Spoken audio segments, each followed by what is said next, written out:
नमस्कार साथियों।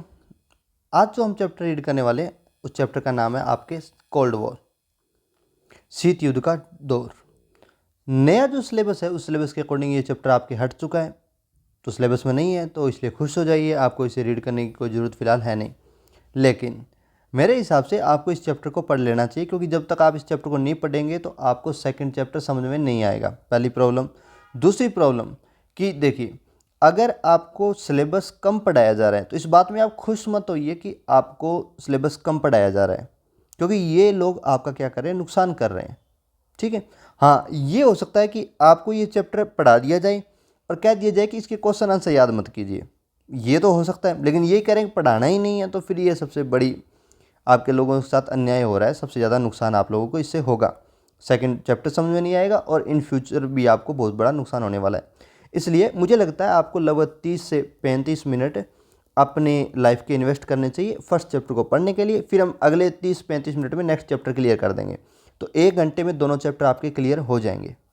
ठीक है, तो घबराने की कोई ज़रूरत है ही नहीं, दोनों चैप्टर आपके 30 या 35 मिनट में क्लियर हो जाएंगे और स्टोरी टाइप होंगे, कहीं कोई दिक्कत नहीं है। विद पिक्चर्स अपने रीड करेंगे तो आपको वैसे भी दिक्कत आने वाली है नहीं। ठीक है, तो स्टार्ट करते हैं हम कोल्ड वॉर चैप्टर, और 30-35 मिनट का आप पूरा अपना समय दीजिए। इसमें कहीं कोई नुकसान वाली बात नहीं है। इन्वेस्टमेंट कीजिए, स्मार्ट बनिए।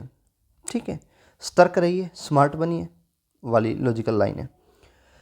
कोल्ड वॉर की स्टार्टिंग कैसे होती है, तो ये पिक्चर आप देख पा रहे हैं, ये Hitler the boss, second world war का फाउंडर कह लीजिए इस बंदे को।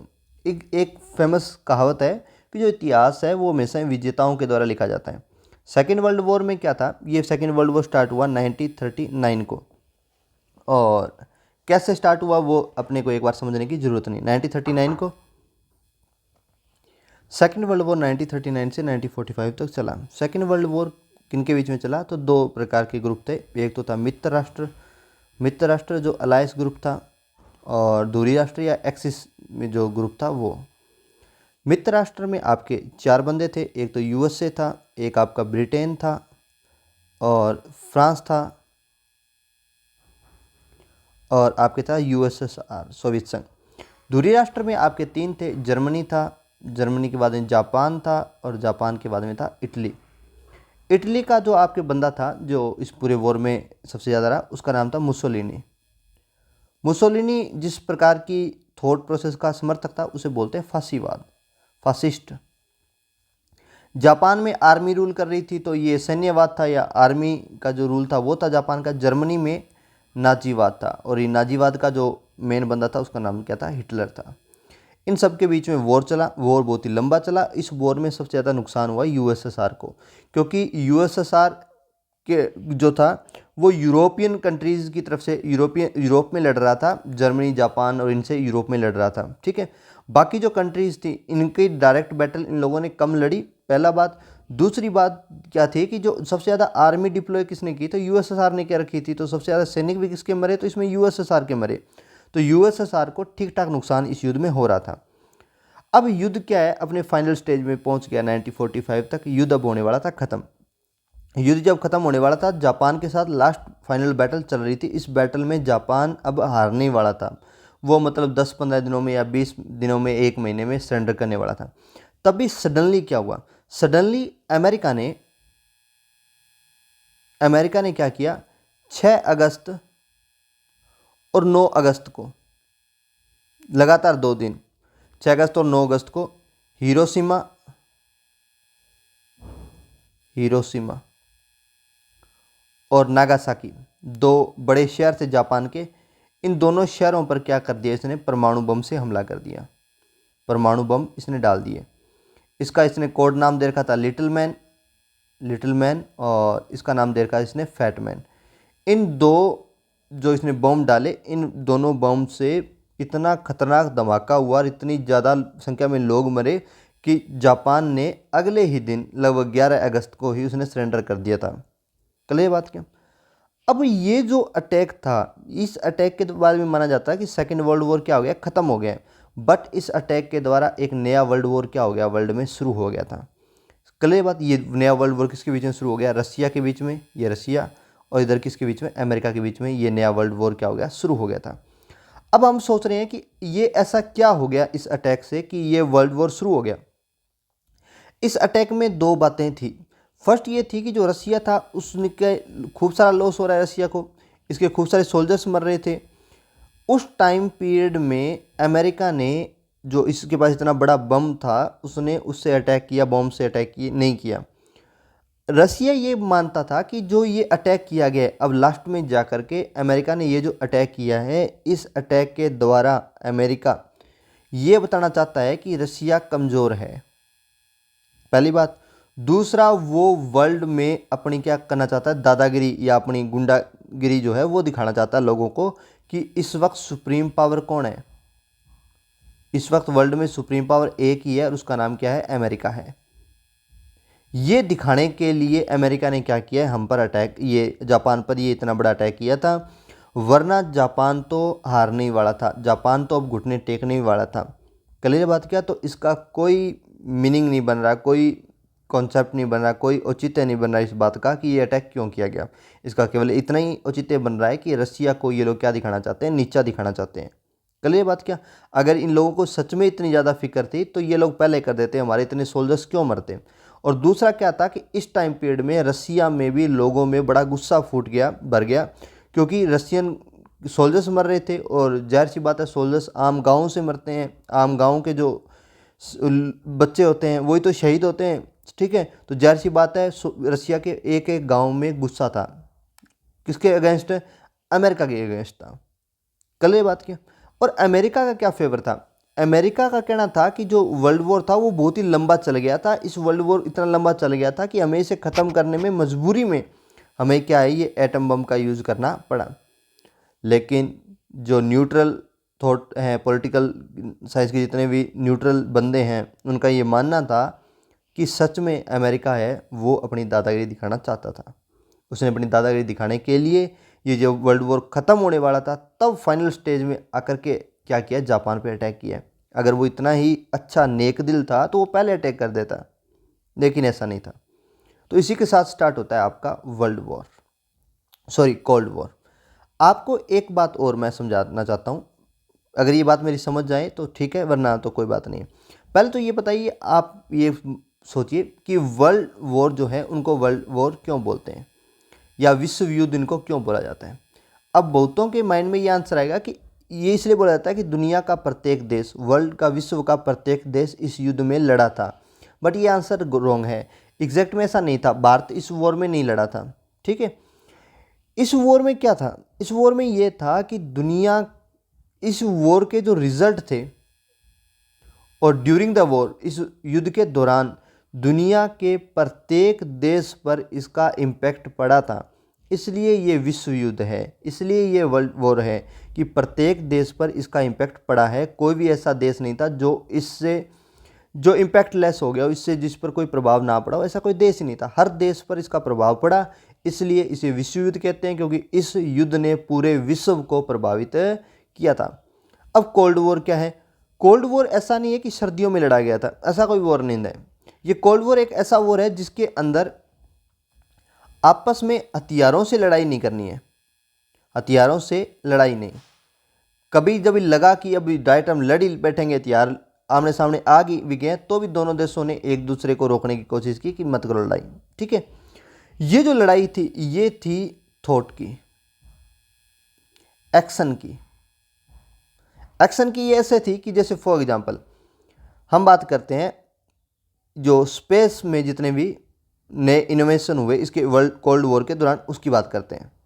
चलिए, एक बड़ा इंटरेस्टिंग सा मैं आपको समझा रहा हूँ कि इन लोगों में विचारों की, नए नए इनोवेशंस की, नए नए हथियार बनाने की एक तगड़ी जंग हुई। हथियारों का यूज़ नहीं कर रहे हैं, बट एक दूसरे के विचारों को, एक दूसरे की थॉट को डिनाई करने की तगड़ी कोशिश है। ऐसी ही एक स्पेस रेस का ये एग्जाम्पल है जो अभी हम पढ़ रहे हैं। यूएसएसआर ने 4 अक्टूबर 1957 में फर्स्ट आर्टिफिशियल सैटेलाइट, पहला सैटेलाइट बना लिया था स्पुतनिक फर्स्ट नाम से, किसने? यूएसएसआर ने। और उसने सबसे पहले लाइका नाम की एक कुतिया थी, उसको, ये एक डॉग था लाइका नाम से, उसको इसने क्या है 3 नवंबर को 3 नवंबर को 3 नवंबर 1957 को इसने स्पेस में भेज दिया। तो फर्स्ट एनिमल किसने भेजा है? रसिया ने भेजा है। और फर्स्ट जो आर्टिफिशियल सैटेलाइट है वो भी किसकी गई है? रसिया की गई है। रसिया ये बताना चाहता है कि देखो भाई, तुम लोगों ने एटॉमिक बम बनाया, हमें से छुपाया, वो अलग मामला था, बट हम लोग कम नहीं है, हम लोग तो समझ पा रहे हैं खतरनाक लोग हैं। अब यूएस ने भी अपना फर्स्ट सैटेलाइट बनाया, इनको भी लगा अब तो बेइज्जती ज़्यादा हो गई, बनाना पड़ेगा। एक्सप्लोरर फर्स्ट बनाया 1958 में, 1 साल बाद। और इन्होंने, नासा ने एक एस्ट्रोनॉट ग्रुप भेजने के लिए इन लोगों ने क्या कह दिया? एक अनाउंसमेंट कर दिया। भेजा नहीं है इन लोगों ने एक अनाउंसमेंट कर दिया कि हम लोग एक एस्ट्रोनॉट भेजेंगे। कहाँ? स्पेस में। रशिया वालों को लगा अच्छा अनाउंस कर रहे हो। इन्होंने पहला ऐसा ग्रुप सेलेक्ट ही कर लिया जो ग्रुप अब कहाँ जाएगा? स्पेस में जाएगा। और फर्स्ट ह्यूमन इन ऑर्बिट में जाने वाला बंदा कौन था? Yuri Gagarin. ये भी रशिया का था, वो तो फर्स्ट से ही गया।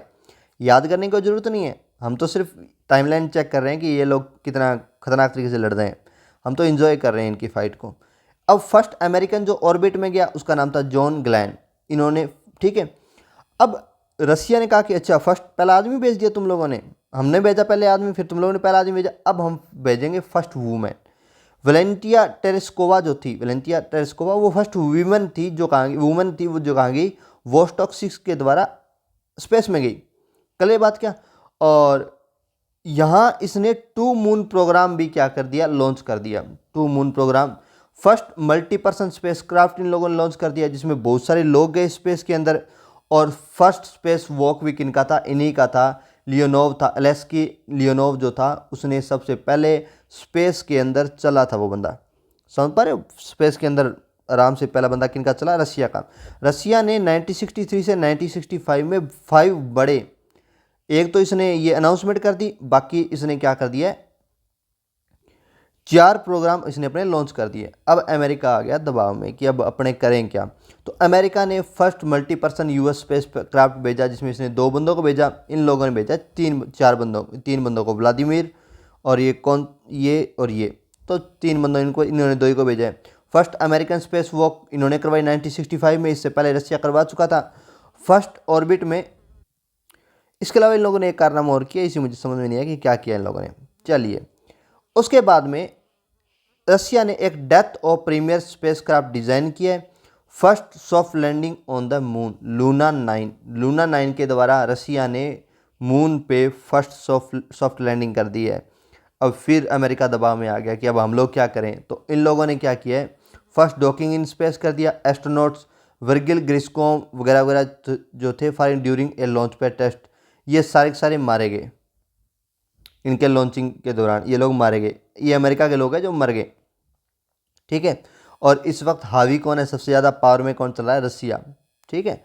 अब रसिया ने क्या किया? रसिया ने कर दिया फर्स्ट स्पेस फ्लाइट फैटलिटी। और मुझे लगता है शायद इसमें भी अब रसिया ने यहाँ भी इनके साथ कर ही ली बराबरी कि तुम लोगों का पहले बंदे मरे हैं तो हम भी अपने बंदे मारेंगे, क्लियर है। तो इनका पहला ये व्लादिमीर कोमरोव जो था, ये बंदा स्पेस फ्लाइट की फैटलिटी होगी इसमें ये बंदा मारा गया। फिर भी इन लोगों ने जॉन 5 के द्वारा इन्होंने around the moon and return to the earth, moon के चारों ओर एक बंदा घुमाया इन लोगों ने और धरती पर वापस ले आए एक बंदा अपना, ठीक है। पहला बंदा भी रसिया ने भेजा है, ये पहला जो सैटेलाइट है मून पे सॉफ्ट लैंडिंग रसिया ने करवाई है। अब यहाँ ये लोग फिर दबाव में आ गए हैं और कुछ इनके खूब सारे बंदे इस यहाँ पे मारे गए थे। तो first flight of Apollo program की इन्होंने फर्स्ट फ्लाइट लॉन्च की। First crewed flight around the moon, moon के चारों इन लोगों ने पहला बंदा। Explosion of N1 moon rocket, और इन लोगों ने क्या है? मून पे एक रॉकेट का एक्सप्लोजन भी किया है इन लोगों ने। और 1969 में फर्स्ट मैन है लैंड करवाया नील आर्मस्ट्रॉन्ग और बज एल्ड्रिन जो था, इन लोगों को अपोलो 11 के द्वारा मून पे भेज दिया। किसने? अमेरिका ने। क्लियर बात क्या? तो ये एक प्रकार की क्या चल रही है इन लोगों में, ये लड़ नहीं रहे हैं, नए नए इनोवेशन कर रहे हैं। इसने किया, फिर इसने किया, फिर रसिया ने करे। तो ये एक प्रकार की कोल्ड वॉर है। समझ पा रहे हो? कोल्ड वॉर में क्या चल रही है? नए इनोवेशंस की, नई थॉट की, एक प्रकार से कंपटीशन चल रहा है दोनों के बीच में। अब जब आप अपनी बुक के पेज नंबर, बुक में आगे चैप्टर का 3rd पे आओगे तब यहाँ पे एक पैरा लिखा हुआ है। इस पैरा को जब आप पढ़ोगे तो आप पाएंगे कि ये बात ये समझना चाहता है कि जो कोल्ड वॉर था वो केवल एक सोल्जर्स के बीच की, ये कोई ऑर्गेनाइजेशन नहीं था या ट्रीटी वगैरह हो रही है वो नहीं था, एक बैलेंस ऑफ पावर नहीं था। इसके अलावा भी ये लोग ये क्या था, एक प्रकार का विचारधाराओं की एक लड़ाई थी जिसमें दो विचारधाराएं इस वक्त वर्ल्ड वाइड थी। दो विचारधाराएं कौन कौन सी थी? तो पहली विचारधारा जो थी वो रशिया के फेवर की थी। रशिया जो था वो समाजवादी था, सोशलिस्ट था, समाजवादी था। और जो अमेरिका था वो कैपिटलिस्ट था। तो अमेरिका जो है वो पूंजीवादी देश था। तो अमेरिका पूंजीवादी, और खुद को ये लोग क्या साबित करना चाहते हैं? उदारवादी साबित करना चाहते हैं। तो मेरे हिसाब से आपको समझ में आया होगा सेकेंड वर्ल्ड वॉर क्या, ये कोल्ड वॉर क्या है, किन के बीच में चल रहा है और दोनों इसमें कर क्या रहे हैं। ठीक है। कभी कभी ऐसा भी हुआ कोल्ड वॉर के दौरान, कभी कभी ऐसा हुआ कि दोनों देश, दोनों कंट्रीज आपस में आ गए हैं और ऐसा लगा कि अब तो लड़ाई होकर ही रहेगी, अब तो लड़ाई होकर ही रहेगी। किसमें? सेकेंड ये कोल्ड वॉर के दौरान। ऐसा ही एक बड़ा मामला हमने को देखने को मिला। कब? जब क्यूबा मिसाइल संकट हुआ। क्यूबा मिसाइल संकट आपके बुक के page, first page, second page पे दिया हुआ है। इसको जब आप रीड करेंगे तब आप पाएंगे कि क्यूबा एग्जैक्ट में है कहाँ। जब आप मैप में देखेंगे तो क्यूबा बिल्कुल जड़ में है किसके? अमेरिका के। ये अमेरिका रहा और इसके बिल्कुल जड़ में क्या है? क्यूबा है। अब यहाँ क्यूबा में रसिया यहाँ पर है। तो रसिया ने क्या किया? क्यूबा के अंदर कुछ जो परमाणु मिसाइलें हैं वो यहाँ पे तैनात करवा दी हैं। इनकी इंफॉर्मेशन अमेरिका को बहुत लेट मिली, जब तक ये मिसाइलें यहाँ पर तैनात हो चुकी थी। अब अमेरिका इन मिसाइलों को ऑपरेट करने के लिए वहाँ से अपने सैनिक भेज रहा है। और जैसे ही उसके सैनिक इधर आने शुरू हुए तब ये अमेरिका को पता चला। तो अमेरिका ने भी इधर से अपना एक बड़ा शिप था वो भी समुद्र में भेज दिया कि चलो उनको काउंटर करो उन लोगों को। अब अमेरिका जब यहाँ पे शिप लेकर तैयार खड़ा है, क्योंकि अमेरिका के पास अब कोई ऑप्शन नहीं है। अगर रसिया यहाँ आ गया और अगर वो इन मिसाइलों को ऑपरेट करने लग गया तो पूरा अमेरिका जब चाहे रसिया तब ख़त्म कर सकता है। जब तक यहाँ इनकी मिसाइलें वहाँ तक पहुँचेगी उससे पहले अमेरिका ये लोग क्या कर देंगे? ख़त्म कर देंगे। तो इसलिए अब अमेरिका के लिए डू एंड डाई वाली कंडीशन हो गई थी। तो इसलिए अमेरिका ने अपनी पूरी पावर डिप्लॉय कर दी दोनों तरफ, और जिस तरफ से भी ये लोग आए उस तरफ भी इन लोगों को काउंटर किया जाए। अटैक करने के लिए रसिया तैयार है। ठीक है। तो इसलिए पूरे वर्ल्ड की जो ध्यान था इस वक्त यहाँ आ गया, क्योंकि अब ऐसा लग रहा था क्योंकि पहली बार ऐसा हुआ था कि रसिया और अमेरिका की जो आर्मी है वो डायरेक्ट आमने सामने आई है। पहली बार ऐसा हुआ क्यूबा जो ये मिसाइल का जो क्राइसिस था इसमें। ये कब हुआ? ये 1961 में हुआ। इस वक्त क्यूबा का जो पीएम है उसका नाम है फिदेल कास्त्रो। कौन है? Fidel Castro. और इस वक्त जो अमेरिका का, ये रसिया का जो प्रधानमंत्री है या राष्ट्रपति, उसका नाम है निकिता क्रुश्चेव। ये मार्वल सीरीज वाली निकिता नहीं है, ध्यान रखना। ठीक है। हाँ, मार्वल सीरीज वाली नहीं है निकिता, यह निकिता क्रुश्चेव है जो इस वक्त क्या है? सोवियत संघ का प्रेसिडेंट है। इस बंदे ने क्यूबा में क्या बना दिया? अपना एक मिसाइल स्टेशन बना रखा है। ठीक है। ये फिदेल कास्त्रो है जो क्यूबा का क्या रहा है? प्रेसिडेंट रहा है, राष्ट्रपति रहा है। ये सोशलिस्ट बंदा है। वर्ल्ड में सबसे लंबी कम्युनिस्ट गवर्नमेंट कहाँ चली थी? तो क्यूबा में ही चली थी। इस बंदे की डेथ अभी हुई है, कम से कम मुझे लगता है 4-5 साल पहले इस बंदे की डेथ हुई थी। ये बंदा लंबे टाइम तक टिका था। ठीक है। तो अब हम बात करते हैं। तो आप समझ पा रहे हैं कि सेकेंड वर्ल्ड वॉर का, कोल्ड वॉर का जो एक्सट्रीम पॉइंट था वो कौन सा माना जाता है? क्यूबा वाला जो क्राइसिस था वो इसका एक्सट्रीम पॉइंट माना जाता है। पहली बार दोनों देशों की आर्मी आमने सामने आई थी। अब हमारे माइंड में कुछ क्वेश्चंस आने चाहिए। पहला क्वेश्चंस ये आना चाहिए कि ये जो लोग हैं वो एक दूसरे के आमने सामने तो आ गए, बट ये लोग एक दूसरे से का लड़ क्यों नहीं रहे? अब आमने सामने आ ही गए हैं तो भाई लड़ ही लो, क्लियर बात की। बट इन लोगों ने एक दूसरे पर डायरेक्ट अटैक करना जरूरी नहीं समझा। क्यों नहीं करें डायरेक्ट अटैक? उसके पीछे रीज़न है कि अमेरिका के पास उस टाइम तक मान के चलते हैं कि 200 एटम्स बम है और रसिया के पास भी इतने ही थे। अगर रसिया अपनी पूरी पावर के साथ अमेरिका पर अगर अटैक करे तो भी अमेरिका के पास इतनी बॉम्ब, जो बॉम्ब्स है वो अमेरिका के पास बच जाएंगे कि वो काउंटर अटैक कर सकता है किस पर? रसिया पर। इसलिए कोई भी कंट्री, चाहे वो अमेरिका रसिया पर करे चाहे रसिया अमेरिका पर करे, दोनों ही कंट्रियों को मरना पड़ेगा। दोनों ही कंट्रीज खत्म होंगी। चाहे तरबूजा चाकू पर पड़े चाहे चाकू तरबूजे पर पड़े, कटना दोनों देशों को पड़ेगा। समझ पा रहे हो? दोनों ही मरेंगे यहाँ पे। ठीक है। इसलिए कोई भी देश है वो डायरेक्ट एक दूसरे के अगेंस्ट नहीं आना चाहता था, बल्कि इन लोग कंट्रीज ने क्या शुरू कर लिया? अपना एक ग्रुप बनाना शुरू कर लिया। दोनों ने अपने व्हाट्सएप ग्रुप बनाने शुरू किए और अपने फ्रेंड्स को व्हाट्सएप ग्रुप में ज्वाइन करवाना शुरू कर दिया। अब जो अमेरिका ने व्हाट्सएप ग्रुप बनाया था उसका नाम इन लोगों ने रखा नाटो। ठीक है। और ये अप्रैल 1949 में इन लोगों ने स्टार्ट किया। और ग्रुप जो रसिया ने बनाना शुरू किया ये 95 में बनाना शुरू किया। इसका नाम था वारसा पैक्ट था। क्या नाम था? वारसा पैक्ट। ये ग्रुप किसने लॉन्च किया है? तो ये ग्रुप लॉन्च किया है ये रसिया ने। क्लियर बात? क्या इस ग्रुप में कौन कौन से मेंबर है उसकी हम बात कर लेते हैं। ये जो मैप आप देख पा रहे हैं, इस मैप में आप जितना भी ये ब्लू कलर का जोन देख पा रहे हैं, ये सारा का सारा नाटो के फेवर के बंदे हैं। और ये जो रेड कलर में देख पा रहे हैं, ये चाइना वगैरह वाला भी एरिया था बिगिनिंग में, ये सारा का सारा एरिया किनका है? तो ये रशिया के सपोर्ट वाला एरिया है।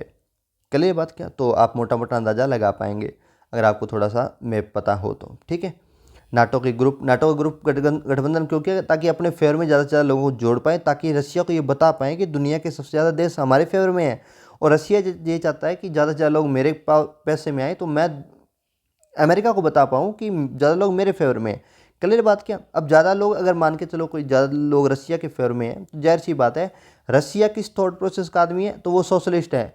तो जो रशिया के फेवर के बंदे होंगे वो सोशलिस्ट हो जाएंगे, और जो बंदे अमेरिका के ग्रुप के होंगे वो सारे सारे जो कैपिटलिस्ट होंगे वो हो जाएंगे। तो अमेरिका अपने ग्रुप में लोगों को जोड़ के रशिया को ये बताना चाहता है कि हमारी जो कॉन्सेप्ट है वो अच्छा है। रशिया अपने ग्रुप में जोड़ के ये बताना चाहता है कि हमारा जो कॉन्सेप्ट है वो बहुत अच्छा है। क्लियर बात? क्या तो ये सारी की सारी जो कॉन्फ्लिक्ट चल रहा है ये इन्हीं थ्योरीज का चल रहा है इस वक्त। ठीक है, और इसका एक्सट्रीम पॉइंट हमने कहाँ देखा? क्यूबा वॉर में देखा, जब अचानक हमें लगा कि अब तो लड़ाइयाँ हो ही जाएगी, बट लड़ाइयाँ अभी हुई नहीं। फिर आपको दो क्वेश्चंस रीड करने हैं। पहला क्वेश्चन क्या रीड करना है कि जो कोल्ड वॉर था उसका यूरोप पर क्या इम्पैक्ट पड़ा। दूसरा, इस कोल्ड वॉर का ये एशिया पर क्या इम्पैक्ट पड़ा। एशिया या नॉर्थ जो साउथ एशिया है उस पर क्या इम्पैक्ट पड़ा। दो अभी हम टर्म इसमें पढ़ते हैं। पहला तो यूरोप पर क्या असर पड़ा। तो सबसे ज़्यादा बंदरबांट कहीं की हुई है तो वो यूरोप की ही हुई थी। यूरोप दो पार्ट में क्या हो गया? डिवाइड हो गया। यूरोप कितने पार्ट में डिवाइड हो गया था? दो पार्ट में डिवाइड हो गया था। क्लियर बात? क्या और दो पार्ट कौन कौन से थे यूरोप के? तो और मोटा मोटी तीन में ही हो रहा है। ठीक है, जिनमें से कुछ देश, ये जो ग्रीन कलर में देश नजर आए, ये सारे नाटो के फेवर के देश हैं। तो ये अब अगर आप ये तो ईस्ट साइड होगी, इस साइड वाले, और ये वेस्ट साइड वाले। तो वेस्ट यूरोपियन जितने भी कंट्री थे वो लगभग सारे किसके फेवर में थे? नाटो के कंट्री फेवर में थे। और जो ईस्ट यूरोप यूएस ये जो ईस्ट साइड के देश थे यूरोप के, वो सारे सारे किसके फेवर में थे? यूएसएसआर के फेवर के देश थे। तो सबसे बड़ी बंदरबांट कहाँ हुई? तो हम मानेंगे कि यूरोप में हुई। क्लियर बात? क्या इसके अलावा हम ये भी देखेंगे कि कुछ कंट्री ऐसे थे जो किसी भी ग्रुप में नहीं थे, ये भी रीड करेंगे अपने। जैसे स्पेन था, वो किसी भी ग्रुप में नहीं था, तो ये बात ध्यान रखिएगा। दूसरा, ऑस्ट्रिया, स्विट्जरलैंड और यूगोस्लाविया ये किसी ग्रुप में नहीं था। स्वीडन किसी भी ग्रुप में नहीं था। फिनलैंड किसी भी ग्रुप में नहीं था। और आपका आयरलैंड भी किसी ग्रुप में नहीं था। बट आप ध्यान रखना, प्रेजेंट में फिनलैंड कौन से ग्रुप में है? नाटो में है। प्रेजेंट में फिनलैंड कौन से ग्रुप में? नाटो में है। प्रेजेंट में स्वीडन भी कौन से ग्रुप में? नाटो में है। और बाकी ये लगभग देश कहाँ चले गए? प्रेजेंट में नाटो में चले गए हैं। तो फिलहाल तो ये नाटो में है। उस वक्त तक ये देश क्या थे? ये नॉन अलायंस ग्रुप में थे, नाम में थे। और ये Poland, east Germany, Czechoslovakia, Hungary, Romania, Bulgaria और अल्बानिया ये किसके फेवर के देश है? तो ये सोवियत यूनियन के देश हैं। और इसके अलावा यहाँ यूक्रेन है। यूक्रेन इस वक्त सोवियत यूनियन के अंदर ही है। और बेलारूस है, वो भी किसमें है? सोवियत यूनियन के अंदर है। और ये जो ग्रीन कलर के देश है, लग्जमबर्ग, फ्रांस, ये सारे सारे नाटो के फेवर के देश हैं। क्लियर बात? क्या चलिएगा, तो आपको समझ आया यूरोप की सबसे बड़ी बंदरबांट हुई थी, सबसे बड़ा विभाजन यूरोप का हुआ था। यूरोप दो भागों में डिवाइड हो गया था, आपका पूर्वी यूरोप और पश्चिमी यूरोप। पश्चिमी यूरोप सारा अमेरिका के समर्थन में था और पूर्वी यूरोप लगभग सारा किसके समर्थन में था? तो आपका यूएसएसआर के समर्थन में था, रशिया के समर्थन में था। आप जब इसका आंसर लिखें तो दो चार एग्जाम्पल्स भी लिखें। अब दूसरा था एशिया में क्या इम्पैक्ट पड़ा। चलिए, एशिया में अमेरिका और आपका जो रसिया है दोनों ही आए। अमेरिका ने एशिया में अपने फ्रेंड ग्रुप बड़ा करने के लिए एक नया व्हाट्सएप ग्रुप बनाया जिसका नाम इसका था सिटो, और इसका नाम था सेंटो। ठीक है, और सेटो और सेंटो दो थे। सेटो जो था ये साउथ ईस्ट जो एशियन जो ट्रीटी ऑर्गेनाइजेशन था, और सेंटो था वो सेंट्रल एशियन जो आपका ट्रीटी सेंट्रल ये CEN का सेंट्रल ट्रीटी ऑर्गेनाइजेशन था। दो ग्रुप बनाए, व्हाट्सएप ग्रुप किसने बनाए? अमेरिका ने बनाए। रशिया ने जो ग्रुप बनाया उसने कोई ग्रुप नहीं बनाया, इसने डायरेक्ट ही डीलिंग करनी शुरू कर दी कि देखो इंडिविजुअली अपने बात कर लेते हैं, ग्रुप बनाएंगे, फिर किसी की चैट कोई और देख लेगा, फिर तुम लोग आपस में लड़ते झगड़ते रहोगे। तो इसने डायरेक्ट वियतनाम से बात की, इसने डायरेक्ट ईरान इराक वाले एरिया से बात की और इसने उत्तर कोरिया से डायरेक्ट बात की, तो इनको अपने ग्रुप में इन लोगों ने जोड़ा। क्लियर बात क्या? तो इन लोगों ने, अमेरिका ने ये सिस्टम शुरू कर रखा था। तो समझ में आया आपको? आपको यहाँ 2 क्वेश्चन समझने थे कि कोल्ड वॉर में यूरोप पे क्या इंपैक्ट पड़ा, कोल्ड वॉर में एशिया पर क्या इंपैक्ट पड़ा। ये आपकी किताब ये बताना आपको चाहती है। क्लियर बात क्या? उसके बाद में आपके माइंड में एक नया क्वेश्चन आना चाहिए। वो क्या आना चाहिए कि जो कोल्ड वॉर था, यहाँ पे एक क्वेश्चन लिखा हुआ है आपकी बुक में, आप पेज नंबर पढ़ सकते 7 पे। कोल्ड वॉर जो था उसमें ये जो महाशक्तियाँ थी, ये जो पावरफुल कंट्रीज थी, इनको गुट बनाने की या अपना ग्रुप बनाने की क्या ज़रूरत पड़ गई। क्लियर बात क्या? पहला तो मैंने आपको बताया ना भी, एक प्रकार से ये लोग अपनी, ज़्यादा लोग अगर हमारे ग्रुप में हैं तो ये लोग बता पाएंगे कि ज़्यादा लोग हमारी विचारधारा को समर्थन दे रहे हैं। यही बात होगी ना, हमारे ज़्यादा लोग हमारी विचारधारा को समर्थन दे रहे हैं। पहला तो ये फ़ायदा था। दूसरा, इन लोगों को क्या फ़ायदा था कि जो छोटे देश इनके साथ काम करेंगे, वो उन देशों में क्या है, बहुत सारे मिनरल्स हैं, बहुत सारे क्या है, मिनरल्स हैं। उन मिनरल्स का अपने फेवर में, अपने फ़ायदे में कौन यूज़ करेगा? वो कंट्री यूज़ करेगा जिसके फेवर में ये लोग चले जाएंगे। दूसरा, इन लोगों को उस छोटे देशों के क्या है, लैंड एरियाज मिलेंगे जहाँ पे ये अपने हथियार और आर्मी रख पाएंगे। आप इसका बहुत अच्छा एग्जांपल दे सकते हैं क्यूबा वाला। क्यूबा का जो देश था वो आप जानते हैं कि ये डॉट बहुत बड़ी है, क्यूबा के मैप तो इससे भी छोटा है, ठीक है, फिर भी इसने एक बार पूरी दुनिया को हिला दिया था क्यूबा ने। और रसिया ने अपनी मिसाइल यहाँ पे तैनात कर दी थी। समझ पा रहे हो कितना का एरिया चाहिए मिसाइल रखने के लिए, बट पूरी दुनिया को इसने, पूरी दुनिया घबरा गई एक बार तो, ठीक है। दूसरा, सैनिक ठिकाने बनाने के लिए अभी भी एट प्रेजेंट भी अमेरिका की आर्मी है वो दूसरे देशों में रहती है। कल ये बात कर, जिससे वो एक दूसरे की जासूसी वगैरह कर लेते हैं। और तीसरा है आर्थिक मदद। अब जैसे आर्मी वगैरह जब दूसरे देश में रहती है तो वो देश क्या करता है, आर्मी का थोड़ा बहुत खर्चा उठा लेता है, जिससे इन महाशक्तियों को क्या हो जाता है, बहुत ज़्यादा फायदा हो जाता है। तो और नेक्स्ट जो फ़ायदा है वो मैंने आपको बता दिया, विचारों का, कि एक वॉर है जो थॉट के बेस पे लड़ा जा रहा है, जिसको जीतने की ये लोग क्या कर रहे हैं, कोशिश कर रहे हैं सेकेंड वर्ल्ड वॉर में। तो ये कुछ फ़ायदे हैं किनको, इन कंट्रीज़ को, इसलिए ये कंट्रीज अपने ग्रुप में देशों को जोड़ रही है। अब आपके माइंड में एक क्वेश्चन आना ये भी चाहिए कि जो देश इस ग्रुप में जुड़ रहे हैं उन देशों को इससे क्या फ़ायदा होगा, उन देशों को इससे क्या फ़ायदा होगा। इसका आंसर जब आप रीड करेंगे आगे तो आपको एक चैप्टर में मिल जाएगा इसका आंसर। लिखिए, सेकंड जो इंपॉर्टेंट क्वेश्चन है वो आपके माइंड में ये आना चाहिए कि क्यों छोटे देश है वो इन ग्रुप में शामिल हो रहे थे, वो क्यों अलग नहीं रहना चाहते थे, या उनको इस ग्रुप में शामिल होने से क्या फ़ायदे हो रहे थे। तो इसका आंसर आपको पेज नंबर आपके 5 पे मिल जाए। 2 द्वितीय विश्व का जब प्रारंभ वाली जब लाइन पढ़ेंगे, इस लाइन को पढ़ते ही आपके माइंड में ये आएगा कि जो छोटे देश थे उनको सबसे बड़ा फ़ायदा ये था कि वो अब जब किसी ग्रुप में शामिल हो जाएंगे तो वो ग्रुप उनको सिक्योरिटी देगा कि अगर उन छोटे देशों पर वो कोई अटैक नहीं करेगा, बड़ा देश या कोई अन्य देश, क्योंकि वो ग्रुप क्या देगा, वो उनको सिक्योरिटी देगा। ग्रुप ने कह भी रखा है, नाटो वालों ने कह रखा है, वार्सा वालों ने कह रखा है कि अगर हमारे ग्रुप के किसी बंदे पर कोई अटैक करता है अदर कंट्रीज तो वो हम पर अटैक माना जाएगा, तो हम इस अटैक का मुंह तोड़ जवाब देंगे, पहला। दूसरा, कि जब वो ग्रुप में शामिल होते हैं तो वो बड़ी कंट्रीज लाइक अमेरिका और रसिया है, वो उस ग्रुप में शामिल देशों को क्या देती है, हथियार सप्लाई करती है, और थोड़ा सा आर्थिक रूप से भी उनको फ़ायदा होता है।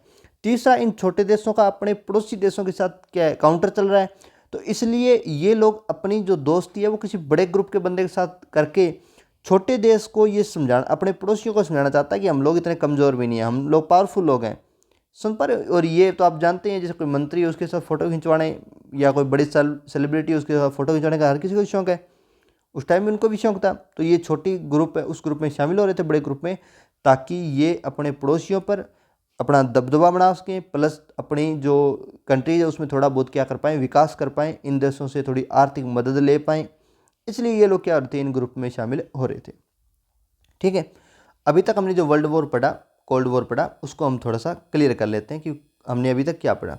हमने अभी तक पढ़ा कि जो सेकेंड वर्ल्ड वॉर था उसके जस्ट बाद में कोल्ड वॉर शुरू हुआ। कोल्ड वॉर एग्जैक्ट में था क्या, एग्जैक्ट में कोल्ड वॉर एक प्रकार का ऐसा वॉर है जिसमें हम हथियारों का यूज़ नहीं करने वाले। ठीक है, दूसरी जो बात थी हमने ये पढ़ा कि कोल्ड वॉर जो था उसमें कितने प्रकार के ग्रुप थे, तो हमने कहा कि 2 प्रकार के ग्रुप बने। एक ग्रुप जो था वो समाजवादी था, एक ग्रुप जो था वो साम्यवादी समाजवादी था, एक पूंजीवादी ग्रुप था। पूंजीवादी ग्रुप में अमेरिका। चलिए, उसके बाद में आपको एक जो कॉन्सेप्ट समझना है वो समझना है नाम का, नॉन अलायंस मूवमेंट क्या था। ठीक है, और जब दुनिया के नए देश अभी कुछ देश क्या है नए नए आज़ाद हुए थे। वो जो नए देश आज़ाद हुए थे उन देशों को ये डर था कि अगर वो किसी एक अलायंस में चले गए, क्या होगा कि आज से मान के चलिए कुछ साल बाद में जब ये अलायंस वाले जो लोग हैं, या जैसे अमेरिका है उसके अलायंस में जितने भी बंदे हैं, अमेरिका उन सभी पे कब्जा कर ले, रूस है उन सभी पे कब्जा कर ले, क्या बात है फ्रस्ट्रेशन में कर ले, हारते वक्त कर ले, जब मान के चलिए एक बार हम ग्रुप में शामिल हो गए, बाद में हमें ग्रुप से निकलने ही ना दिया। इन सब कई चीज़ें थी जिनके कारण क्या था, एक नई जो देश आज़ाद हो रहे थे उनको डर लग रहा था कि कहीं इस ग्रुप में ऐसा हम लोगों के साथ ना हो जाए। फिर क्या हुआ, फिर हुआ 5 बंदे थे जिनमें से एक बंदे का नाम था आपका जोसेफ ब्रोज टिटो। ये यूगोस्लाविया का था। यूगोस्लाविया आपने देख लिया कि यूरोप में आता था। उसके बाद जवाहरलाल नेहरू प्रधानमंत्री, ये भारत के प्रधानमंत्री रहे हैं। और गमाल अब्दुल नासिर ये मिस्र के प्रधानमंत्री रहे हैं, मिस्र के शासक थे। और सुकर्णो इंडोनेशिया के थे। और लास्ट एंड फाइनल है आप वामे नक्रुमा गाना के थे। इन सभी ने एक नॉन अलायंस मूवमेंट बनाने का सोचा। इस नॉन अलायंस मूवमेंट का मतलब है कि हम किसी भी गुट में शामिल न होकर के सभी गुटों से समान दूरी बनाए रखेंगे, तटस्थता की नीति का पालन करेंगे, पर हम इन गुटों से अलग नहीं होंगे, बल्कि इन गुटों में कभी डिस्प्यूट आ गया तो हम मीडिएटर के रूप में काम निपटाएंगे। ऐसा हुआ कोरिया वॉर के समय भारत ने मीडिएटर की भूमिका निभाई थी। ठीक है, तो ये फ़ायदा था इन ग्रुपों को। तो इन ग्रुपों का जो पहला समिट था वो कहाँ हुआ, बेलग्रेड में हुआ था, 1961 में हुआ था। ठीक है, और भारत इस ग्रुप में क्या कर रहा है, तो बिगिनिंग्स में हम लोग किसी भी ग्रुप में नहीं थे, फिर धीरे धीरे हमारा झुकाव था वो किसकी तरफ रहा, रशिया की तरफ रहा। ये पूरी प्रोसेस आपको यहाँ पढ़ने को मिल जाएगी। ठीक है, चलिए इन 5 बंदों का थोड़ा नाम ध्यान रखिएगा, और इसके अलावा नव अंतर्राष्ट्रीय आर्थिक व्यवस्था का भी ध्यान रखिएगा। जो एक नई आर्थिक व्यवस्था बन रही थी उसमें क्या था कि उसमें अधिकांश वो देश थे जो अल्पविकसित थे, नॉन अलायंस मूवमेंट में शामिल देश थे। और 1972 में ये कॉन्सेप्ट आया। इसके द्वारा क्या है, जो अल्पविकसित देश है वो अपने प्राकृतिक संसाधनों का नियंत्रण प्राप्त होगा, जिनका दोहन पश्चिमी विकसित देश करते हैं। एग्जैक्ट में इन लोगों को, जो देश नए आज़ाद हुए हैं, उनको ही अपने संसाधनों का दोहन करना, अपने लिए यूज करने की क्षमता या पावर मिली। दूसरा, ये लोग अपना सामान है वो अन्य देशों में बेच सकते हैं। ठीक है, पश्चिमी देशों के बाज़ारों में बेच सकते हैं। तीसरा, पश्चिमी देशों से जो सामान उसकी जो लागत है वो बहुत ज़्यादा आती है, इसलिए इन लोगों को लागत कम लगाई जाएगी या कम लगेगी लागत। और अंतर्राष्ट्रीय स्तर पर इन देशों की जो भूमिका है वो बढ़ गई है। इसके द्वारा नॉन अलायंस मूवमेंट के द्वारा, सेकेंड वर्ल्ड वॉर के दौरान, इसे नई अंतर्राष्ट्रीय आर्थिक व्यवस्था के नाम से जाना जाता है। ठीक है, तो नॉन अलायंस मूवमेंट अपने लास्ट में 1 मिनट में ख़त्म कर दिया, कहीं कोई दिक्कत वाली बात नहीं है। इसके अलावा आप ये भी थोड़ा ध्यान रख सकते हैं, जैसे 1947 में साम्यवाद को रोकने के लिए अमेरिकी राष्ट्रपति का ट्रूमैन सिद्धांत आया। फिर ये मार्शल प्लान आया, पश्चिमी यूरोप के पुनर्निर्माण के लिए अमेरिका सहायता थी। और 1948 में सोवियत संघ तथा बर्लिन की घेराबंदी वाला मामला था। 1950 से 53 में कोरिया युद्ध चला। 1954 में वियतनामियों के साथ जो फ्रांस की सेना वो हार गई थी, एक जनेवा समझौता हुआ। 1954 में वियतनाम में अमेरिकी हस्तक्षेप हुआ। 1955 में सेंटो बगदाद समझौता हुआ। बर्लिन की दीवार बनाएगी 1961 में, और वो हम आगे पढ़ लेंगे। बर्लिन की दीवार क्या थी, कैसे गिराएगी, वो बातें हम आगे पढ़ लेंगे। ठीक है, इसी के साथ हमारा कोल्ड वॉर समाप्त हो गया है। कोल्ड वॉर हम देखते हैं कि जो पूरा वर्ल्ड था वो 2 पार्ट में डिवाइड हो गया था, और रसिया और अमेरिका दोनों के बीच में क्या चल रही थी, एक वॉर चल रही थी जो हथियारों के द्वारा नहीं लड़ी जा रही थी, बल्कि थॉट प्रोसेस के द्वारा लड़ी जा रही थी। ठीक है, नेक्स्ट अब हम रीड करेंगे चैप्टर हमारा सेकंड। नेक्स्ट क्लास में हम चैप्टर कौन सा रीड करेंगे, सेकंड रीड करेंगे। मैंने ब्रीफली और बड़े मोटा मोटा आपको ये पूरा चैप्टर समझाया है, और नए सिलेबस में ये चैप्टर थोड़ा सा है नहीं, इसलिए ये थोड़ी सी प्रॉब्लम है। क्लियर बात क्या, चलिए अपने स्टार्ट करते हैं। नेक्स्ट चैप्टर स्टार्ट करेंगे नेक्स्ट क्लास में। तब तक के लिए जय हिंद, जय भारत।